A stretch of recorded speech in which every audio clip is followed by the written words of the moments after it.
Hello students, welcome to my channel. तो let's start with today's lecture. तो आज हम थोड़ा जो आगे का पार्ट बचा था, जो मिसलेनियस टॉपिक्स बचे थे वो हम पढ़ेंगे, है ना। बाकी तो सारा कुछ हमने पढ़ लिया है प्लांट फिजिक्स से रिलेटेड, जो शॉर्ट नोट से मैंने अभी क्लासेस शुरू करी हैं।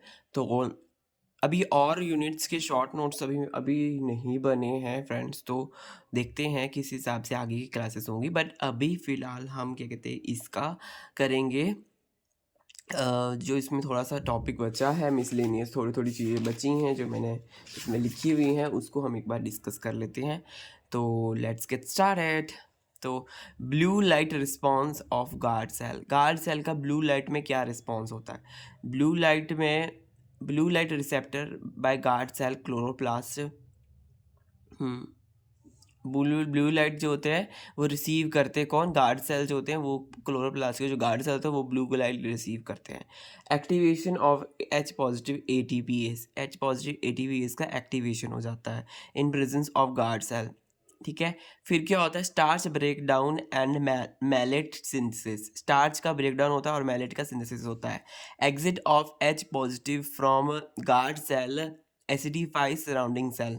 जो गार्ड सेल का जो एच पॉजिटिव का जो एग्जिट है वो गार्ड सेल जो है ना, वहाँ से एच पॉजिटिव का एग्जिट हो जाता है और एसिडिफाई हो जाता है सराउंडिंग सेल। साथ वाला सेल एसिडिफाई हो जाता है। तो ये जो गार्ड सेल से ये एच पॉजिटिव निकल रहे हैं, इसकी वजह से क्या होता है? पोटेशियम आयन चैनल जो है वो एक्टिवेट हो जाता है। पोटेशियम चैनल एक्टिवेट हो जाता है, मतलब वहाँ से पोटेशियम आना जाना शुरू कर देते हैं। उसकी वजह से क्या होता है?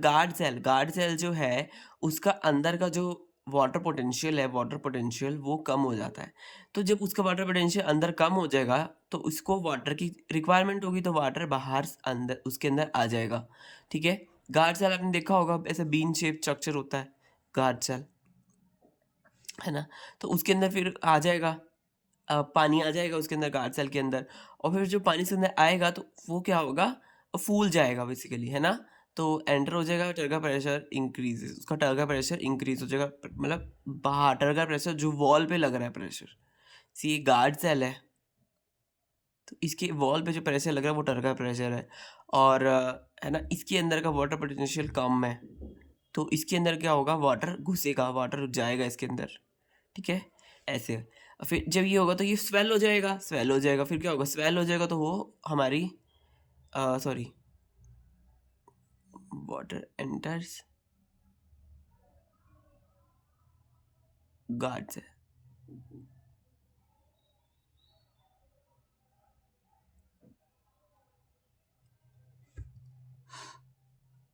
यहाँ पे देखिए मैंने कुछ कर रखा है, गार्ड से swells and blue light on. हाँ, वाटर वाटर अंदर जाएगा तो स्वेल ही होगा। और फिर जो होगा, स्टोमेटा जो है वो खुल जाएगा। ये स्वेल हो जाएगा तो स्टोमेटा ऐसे खुल जाएगा। ठीक है, ऐसे होगा। मतलब वाटर जब अंदर जाएगा गार्ड सेल के तो स्टोमेटा की ओपनिंग हो जाएगी। ये जो है मैंने यहाँ पे दो चीज़ें, ट्रिपल सीपी, सीसीसीपी और ऑर्थोवेंडेंट ये ड्रग है, इनका क्या इफेक्ट होता है वो दिखा रखा है। इनिबिट एसिडिफिकेशन, इनिबिट एटीपीएस से स्टोमेटा को क्लोज करते हैं ये। ऑर्थोवेंडेंट डाली तो क्या हुआ? पहले तो ऐसा था, जब ब्लू लाइट ऑन थी पहले, जो ये तो नॉर्मल केस है, पहले ऐसे हो रहा है, फिर ब्लू लाइट में क्या कर रहा है? गार्ड सेल स्वेल हो रही है, फिर क्या हो रहा है? स्टोमेटा ओपन हो रहा है, बट ऑर्थोवेंडेट डालेंगे तो ये इनहिबिट करते हैं। ऑर्थोवेंडेट एक ड्रग है जो क्या कहती है? इनहिबिट करती है किसको? जो गार्ड सेल की ओपनिंग है उसको बेसिकली, उसको ये जो है ना स्टोमेटा की ओपनिंग है उसको ये इनहिबिट करती है। तो ऑर्थोवेंडेट डाल दो या फिर सीसीपीवीजे डाल दो तो वो क्या करेगी? देखिए ऐसे, जो ऊपर जा रहा था उसको वो नीचे ले जाएगी, तो उसको रोकेगी, स्टोमेटा को क्लोज करेगी ये। Inhibit acidification and inhibit ATPase, तो स्टोमेटा को क्लोज करने का काम है इन दो ड्रगों का। स्टोमेटा को क्लोज करने का काम है। अब हम आगे चलते हैं।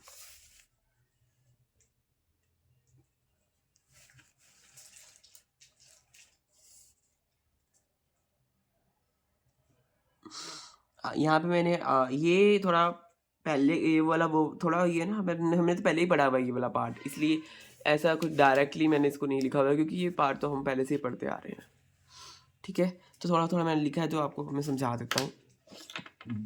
तो healthy plant source is mature leaves.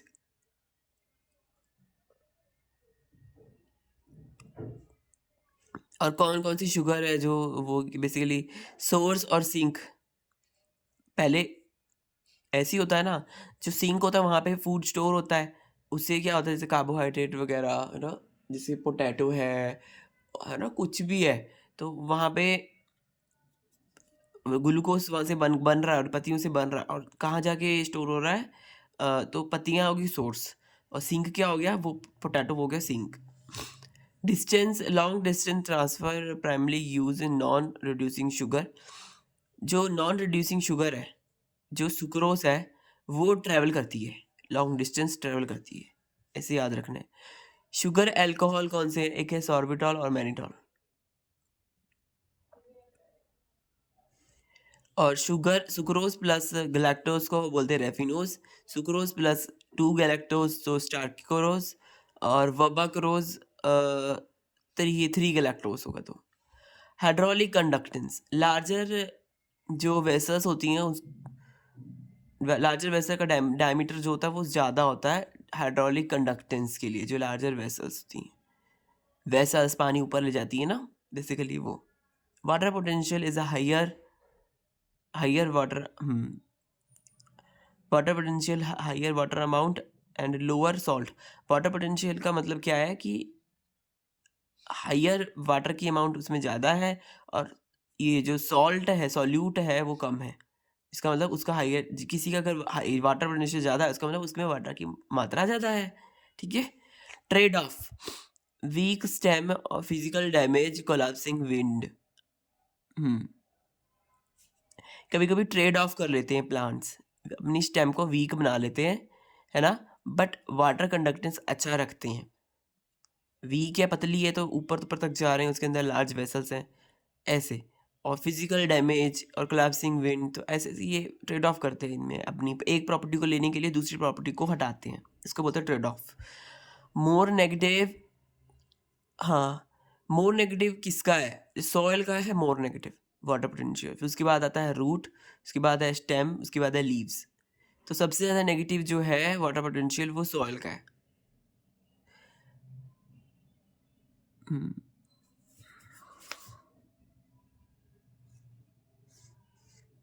और प्री डॉन लीफ जो होता है, प्री डॉन लीफ मतलब ऐसा जो पत्ता होता है पहले के टाइम, जब बेसिकली जब सुबह के टाइम पे, डॉन मतलब सुबह, सुबह से भी पहले, उसको बोलते हैं डॉन। वैसा वाला पत्ता जो था उसका वाटर पोटेंशियल भी नेगेटिव है सॉइल से, ठीक है। ये एक बात याद रख सकते हैं आप। जो प्री डॉन लीफ है उसका वाटर पोटेंशियल सॉइल से भी नेगेटिव है। वैसे सॉइल को तो नेगेटिव है ही, बट अगर प्री डॉन लीफ आएगा कंपैरिजन में तो उसका ज़्यादा नेगेटिव है। रूट,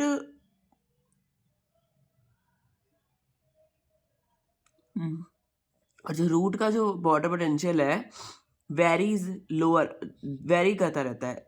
दिन के टाइम पे लो होता है, रात के टाइम पे फिर हाइयर होता है। ऐसा है। बीटा ग्लूकोसाइड तोड़ता है ग्लूकोसाइडेज, साइडेज से तो तोड़ने का काम है ABA। अच्छा, एक मैंने इंपॉर्टेंट जानकारी लिखी हुई है कि ये जो बीटा ग्लूकोसाइडेज है वो तोड़ता है बेसिकली, और रिलीज क्या करता है, ABA फ्रॉम शुगर कंजुगेट। जो शुगर है, शुगर को शुगर से ये ऐसे ये निकालता है, ABA निकालता है। Root water potential always higher than higher water potential.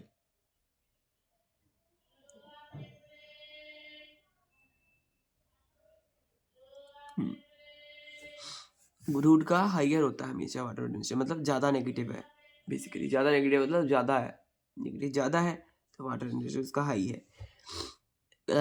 ग्लूकोसाइल transferase production of sugar conjugate form of ABA।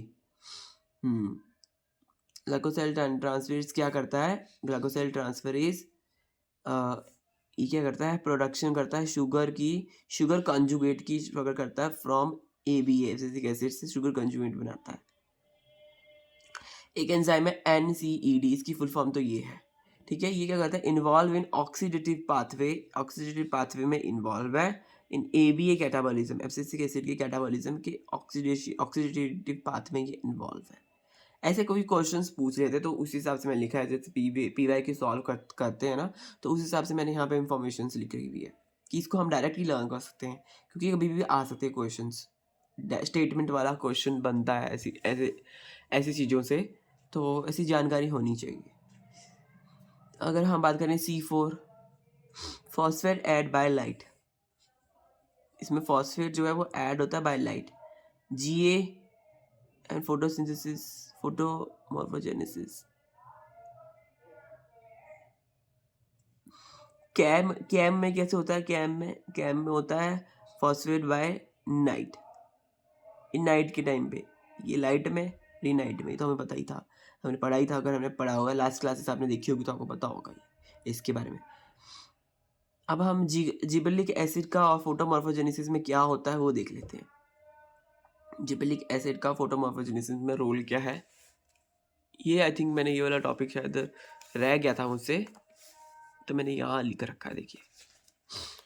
Gibberellic acid का फोटोमॉर्फोजेनेसिस इसका मतलब क्या होता है, लाइट की प्रेजेंस या एब्सेंस में मूवमेंट होना। हाँ, लाइट की प्रेजेंस में बेसिकली मूवमेंट होना, मॉर्फोजेनेसिस। अपनी मॉर्फोलॉजी को जो प्लांट है वो चेंज करता है और अपने आप को मतलब शेप करता है और चेंज करके उस तरफ डायरेक्शन में मूव करवाता है अपने आप को जिस तरफ को लाइट होती है, तो वो एक प्रकार का फोटोमॉर्फोजेनेसिस रिस्पॉन्स हो गया जिबरेलिक एसिड का। कि जिबरेलिक एसिड का देखेंगे कि कैसा फोटो उसमें है। डार्क के केस में क्या है, डार्क के केस में GID1 और जिबरेलिक एसिड, GID1 क्या है ना, वो क्या करते हैं, GID1 देख लो फ्रेंड्स, क्या है GID1 देख लेते हैं। जिबरेलिक एसिड अगर आपने पढ़ा नहीं तो आप भी पढ़ लो उसको। जिबरेलिक एसिड, जिबरेलिन्स जो है हमारा एंजाइम है बेसिकली।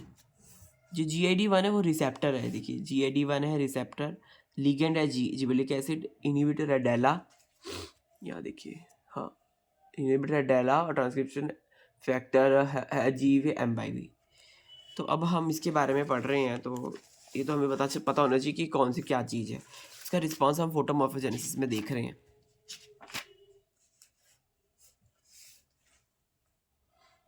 तो देखिए जिबरेलिक एसिड, GID1 और हाँ GID1 और जिबरेलिक एसिड,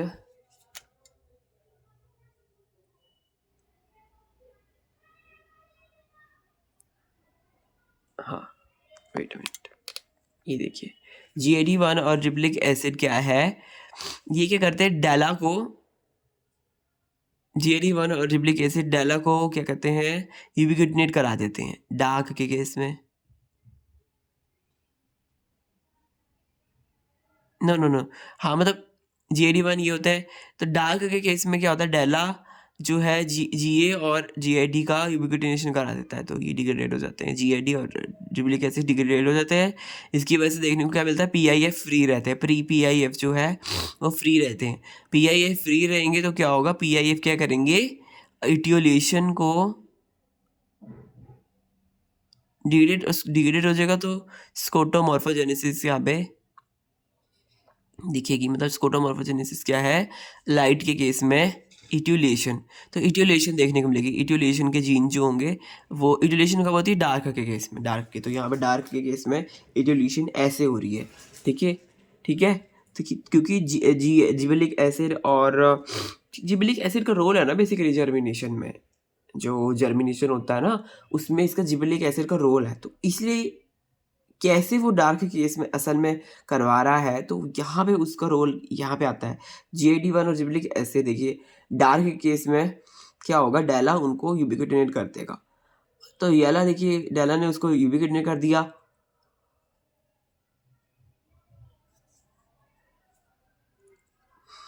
फिर क्या देखने को मिला, स्कोटोमॉर्फोजेनेसिस देखने को मिली, PIF फ्री रहा, और PIF फ्री रहा तो क्या हुआ, इट्यूलेटेड ग्रोथ देखने को मिली। लाइट के केस में, लाइट जब है रोशनी है तो क्या होगा, जिबलिक एसिड जो है वो देखिए इनहिबिट हो गया लैक्टिक केस में। जिबलिक एसिड की ज़रूरत ही नहीं है लैक्टिक केस में, क्योंकि ग्रोथ ही नहीं करवानी है, ऐसे इटोलेटेड ग्रोथ होनी नहीं है। ठीक है, तो 5B जो है वो एक्टिवेटेड है। 5B में PIF को एक्टिवेट करा दिया, डेला को तो यहाँ पे वो हो जाएगा, ख़त्म हो जाएगी, डेला ख़त्म हो जाएगी। PIF डिग्रेडेड हो गया, नो इटोलेशन। PIF जो है 5B ने इसका PIF डिग्रेडेड हो गया, तो डेला तो लग ही नहीं पाया, क्योंकि यहाँ पर GID1 नहीं था और GA नहीं था, तो डेला भी नहीं आया, तो 5B आया। 5B ने क्या किया, 5B हमने देखा था लाइट के केस में वो 5B एक्टिवेट होता है, जो फाइटोक्रोम बी है। तो उसने क्या किया, फाइटोक्रोम बी ने उसने तो जिगलिक एसिड का तो कुछ रहेगा ही नहीं, यहाँ पर PIF जो है वो डिग्रेडेड हो जाएगा। PIF डिग्रेडेड हो जाएंगे तो इटोलेशन होगी नहीं, सिंपल ग्रोथ होगी जो लाइट के केस में होती है। तो ये एक पूछ लेता है कि जी फोटोमॉर्फोजेनेसिस में जिगलिक एसिड का क्या रोल है। ऐसा रोल है इसका कि भाई ये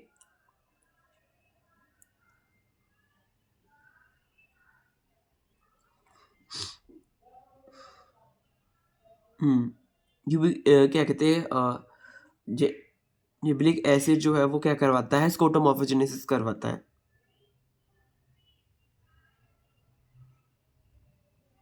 ठीक है, स्कोटोमॉर्फोजेनेसिस करवाता है।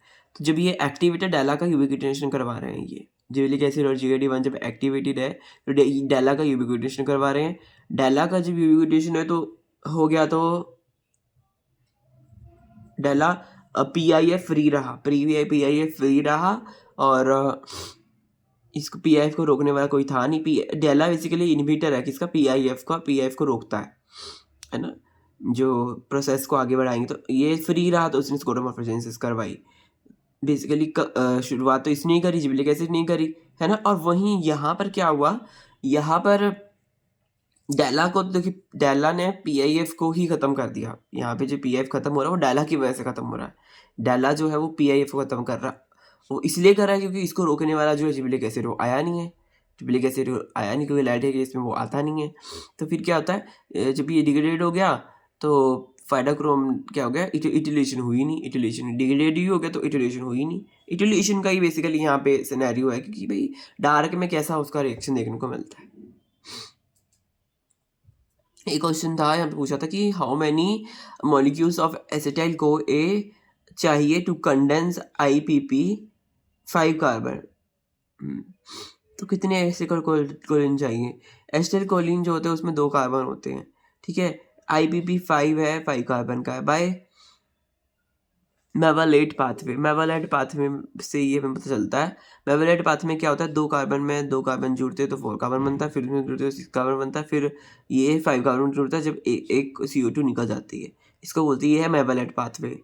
तो इसकी कंडेंसेशन के लिए कितने मॉलिक्यूल चाहिए, तो 3 मॉलिक्यूल चाहिए इसके लिए, 1 2 3 ऐसे 3 मॉलिक्यूल्स चाहिए। ठीक है, ऐसे याद रखना कि 3 मॉलिक्यूल चाहिए। ठीक है, 3 बार ऐसे 2 1 जुड़ा 2 जुड़ा, फिर इसमें कन्वर्जन हुई, तो 3 मॉलिक्यूल यहाँ पे चाहिए। 3 प्रोसेस देख रहे हैं आप, है ना। IPP 5 कार्बन का है, DMPP ये भी, हाँ दोनों सेम है, बस थोड़ा यहाँ पे डिफरेंस है, ऐसे याद रख सकते हैं।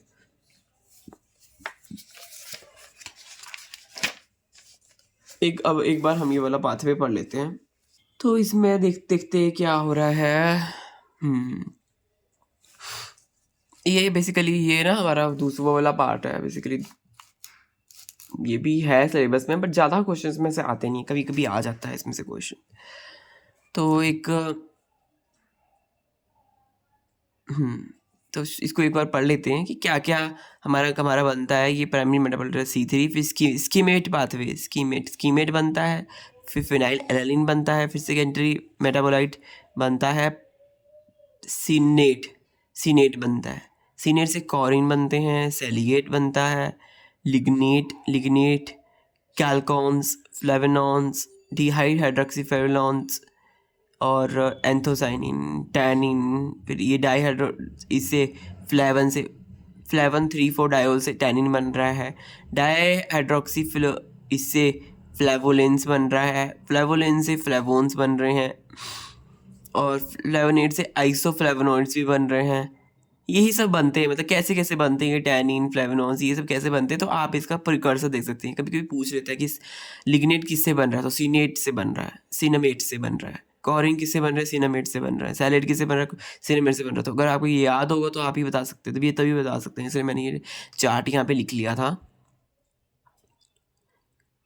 अगर हम बात करें यहाँ पे एक्टिवेशन है, wounding, UV light, herbivory, transcription factors, co factors like metal, iron, magnesium, ये सब यहाँ पे काम करते हैं बेसिकली। रिपरेशन की बात करें, न्यूट्रिएंट अवेलेबिलिटी ऑफ नाइट्रोजन और ऑक्सीजन्स एंड साइटोकाइनिन्स और डार्कनेस, इसका रिपरेशन करवाती है। ये जो पाथवे है बेसिकली इसका। अगर हम बात करें यहाँ पे कुछ एक डिजीज़ राइस ब्लास्ट सॉरी, ये वाला पार्ट उसका है बेसिकली। अभी ये डिटेल नोट्स नहीं है ना, डिटेल नोट्स इसलिए मैंने इसमें फ़िलहाल ये सब नहीं लिखा है।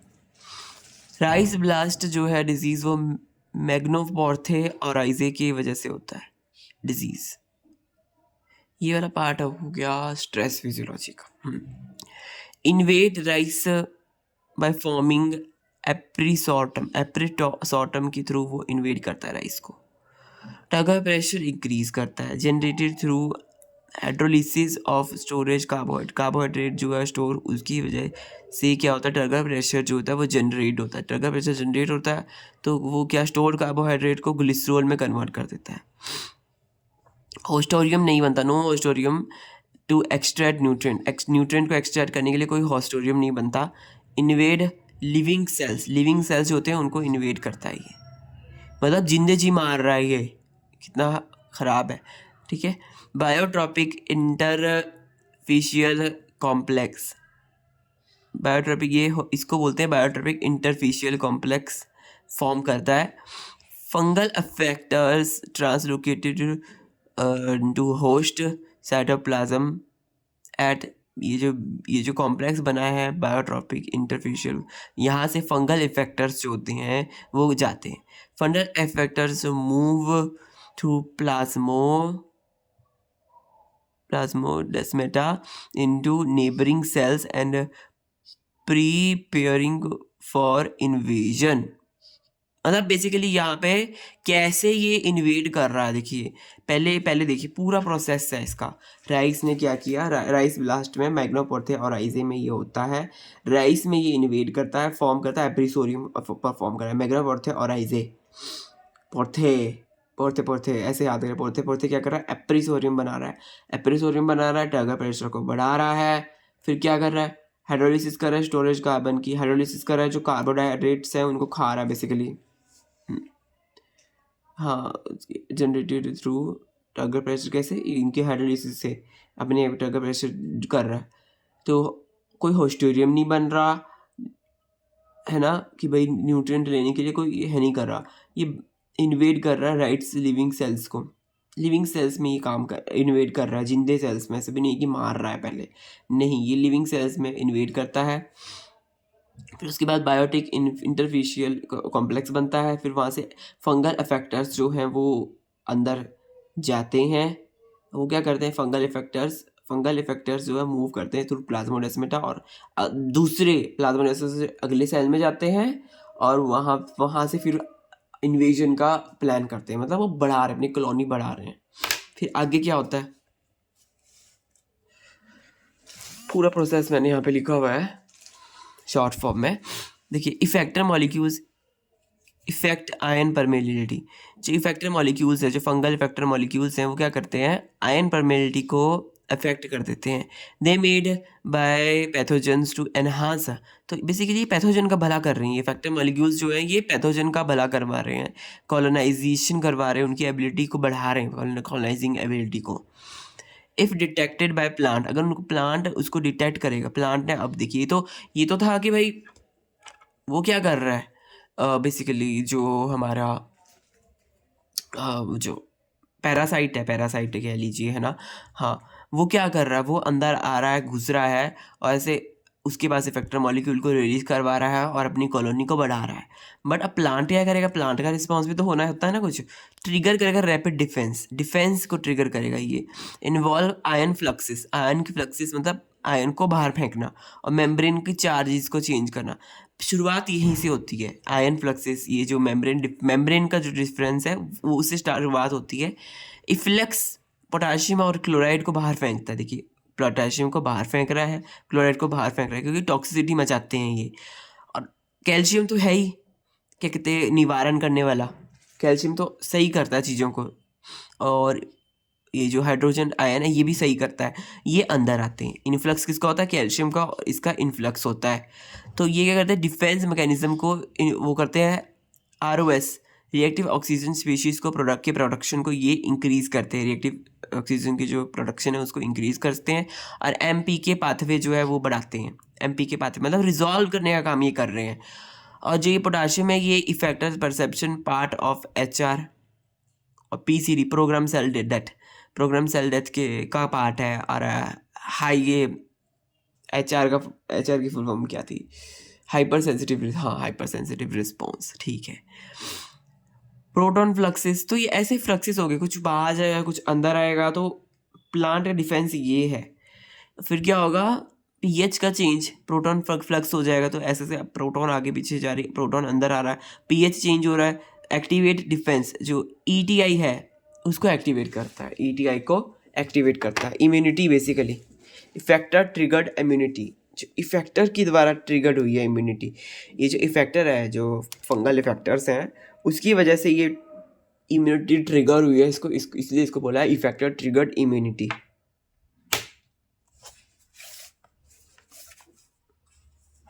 अभी ख़त्म नहीं हुआ ये प्रोसेस, पूरा है यहाँ पे लिखा हुआ।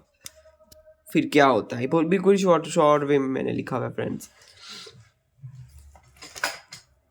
तो मेरा ये हिल रहा है, क्या है इसको, हाँ चलिए। Non exposure of non expression of PR, ठीक है। NPR क्या होता है, ये भी एक रिस्पॉन्स है ना, NPR response. NPR 134 mediates sir. तो हम कहाँ थे, बेसिकली मेरा ये ना उड़ गया था, हाँ चलिए मैंने इसको दोबारा कर दिया है।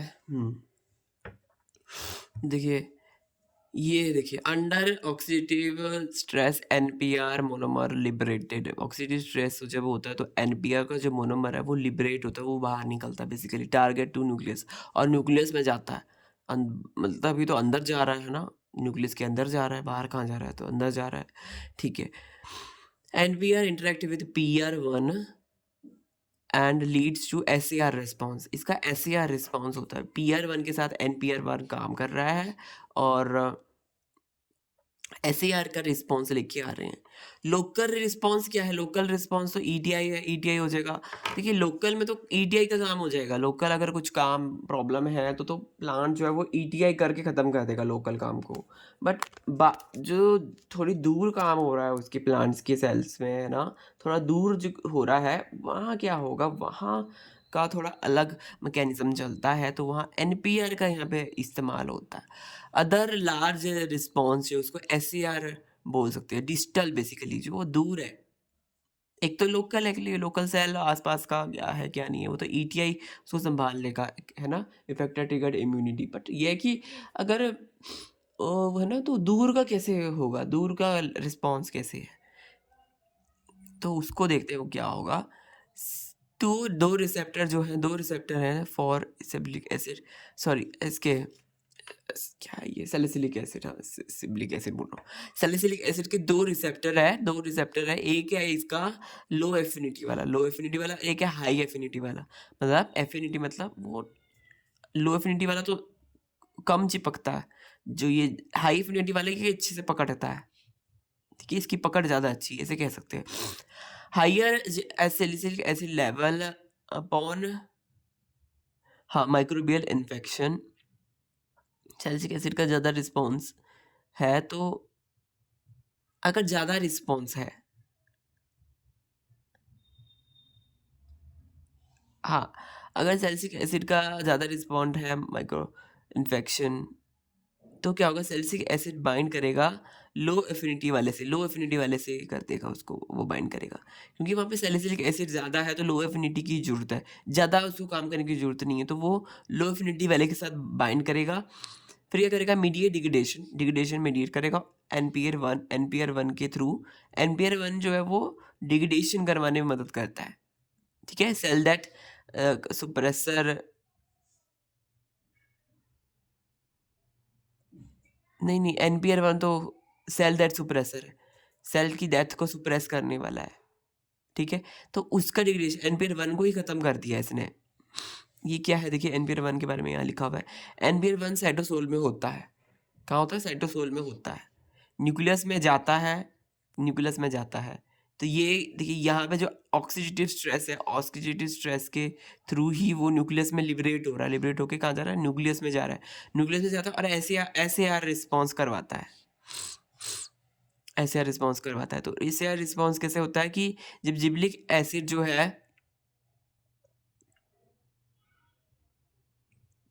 तो जब जब जिबलिक एसिड NPR3 के साथ बाइंडेड है, लो एफिनिटी वाले के साथ बाइंड है, तो NPR1 का तो डिग्रेडेशन हो जाएगा, NPR1 डिग्रेडेशन हो जाएगा, तो लोकल जो है लोकल जो ETI रिस्पॉन्स है वो देखने को मिलेगा। अभी यहाँ पे लोकल ETI रिस्पॉन्स देखने को मिला है कि भाई पास अगर इफेक्ट वो है, बेसिकली इसका मतलब ये हुआ, आपको फिर से समझाता हूँ।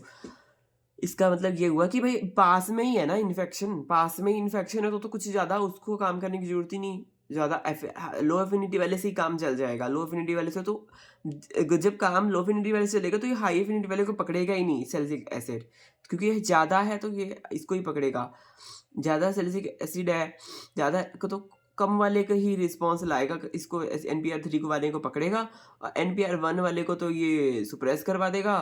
तो क्या होगा, NPR1 सुप्रेस हो जाएगा तो क्या होगा, PCD जो है, प्रोग्राम सेल डेथ, और ETI का रिस्पॉन्स, बेसिकली ETI का रिस्पॉन्स होता है local ETI response, effective triggered immunity, वो हमें देखने को मिल जाएगी। बट अगर कहते सैलिसिलिक एसिड का लेवल कम है, सैलिसिलिक एसिड का लेवल कम है, found among cell distant from infected site, basically distant, दूर, इन्फेक्शन से अगर दूर कहीं प्रॉब्लम है, सैलिसिलिक एसिड का वहाँ पे रिस्पॉन्स कम है, तो वहाँ पे हाई एफिनिटी वाले जिनकी पकड़ अच्छी है, हाई एफिनिटी वाले वहाँ जाएंगे, ब्लॉक करेंगे डिग्रेडेशन, कि NPR1 का डिग्रेडेशन नहीं होने देंगे। NPR1 का डिग्रेडेशन नहीं होगा तो NPR1 जो है वो फिर वो साइटोसोल में होगा तो न्यूक्लियस में जाएगा, SIR का रिस्पॉन्स लेके आएगा, क्या करेगा, favouring cell survival and expression of gene associated with activation of SAR का जो रिस्पॉन्स है हमारा, वो हमारे को देखने को मिल जाएगा, सैलिसिलिक एसिड रिस्पॉन्स। तो ये ऐसे काम करता है, जहाँ पे जिस चीज़ की ज़रूरत है फ्रेंड्स वो वहाँ पे होता है, अगर उस चीज़ की वहाँ पे ज़रूरत नहीं है तो वो चीज़ वहाँ पे हमारे को नहीं देखने को मिलेगी, डेट्स इट। लो एफिनिटी वाला कौन सा है, लो एफिनिटी वाला है NPR3। तो लो एफिनिटी वाला सैलिसिलिक एसिड के साथ तब बाइंड कर रहा है जब सैलिसिलिक एसिड का लेवल ज़्यादा है, हाई एफिनिटी वाला तब बाइंड कर रहा है जब सैलिसिलिक एसिड का जो सैलिसिलिक एसिड है उसका लेवल जो है वो कम है। कम उसका लेवल क्यों है, क्योंकि इन्फेक्शन वाली साइट वो है नहीं, इन्फेक्शन वाली साइट होगी तो सैलिसिलिक एसिड तो ज़्यादा होगा, तो हमारा लोकल सेल इम्यूनिटी मेरे को देखने को मिल जाएगी, effective triggered immunity, local response, programme cell death.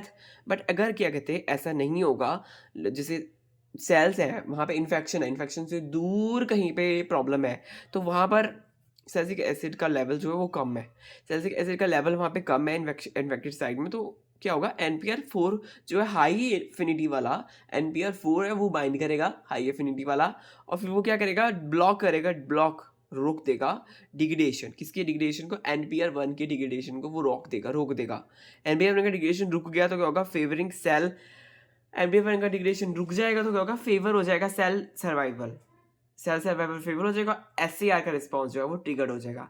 तो ये ब्लॉक हो रहा है, मतलब NPR बन रहा है, NPR बनेगा तो साइटोसोल में होता है, न्यूक्लियस में जाता है, SAR का रिस्पॉन्स कराता है। आप ये शॉर्ट फॉर्म में याद कर लीजिए।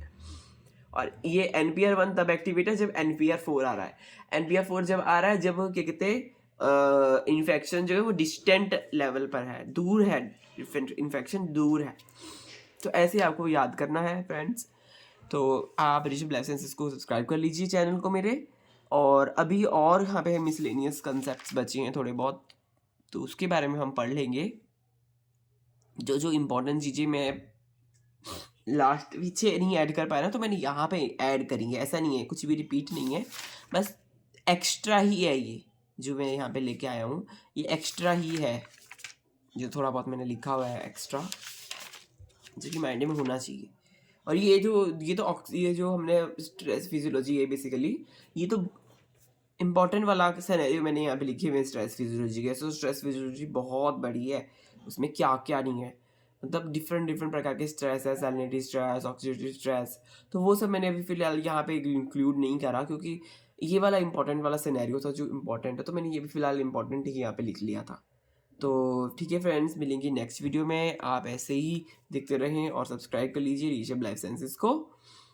और अगर और दूसरे जो यूनिट्स हैं उनके भी शॉर्ट नोट्स मैं भी बना रहा हूँ, जब बन जाएंगे, जैसे जैसे बनेंगे फ्रेंड्स वैसे वैसे क्या कहते हैं मैं ले आऊँगा, क्या कहते हैं वीडियो ले आऊँगा, because I am also on the journey.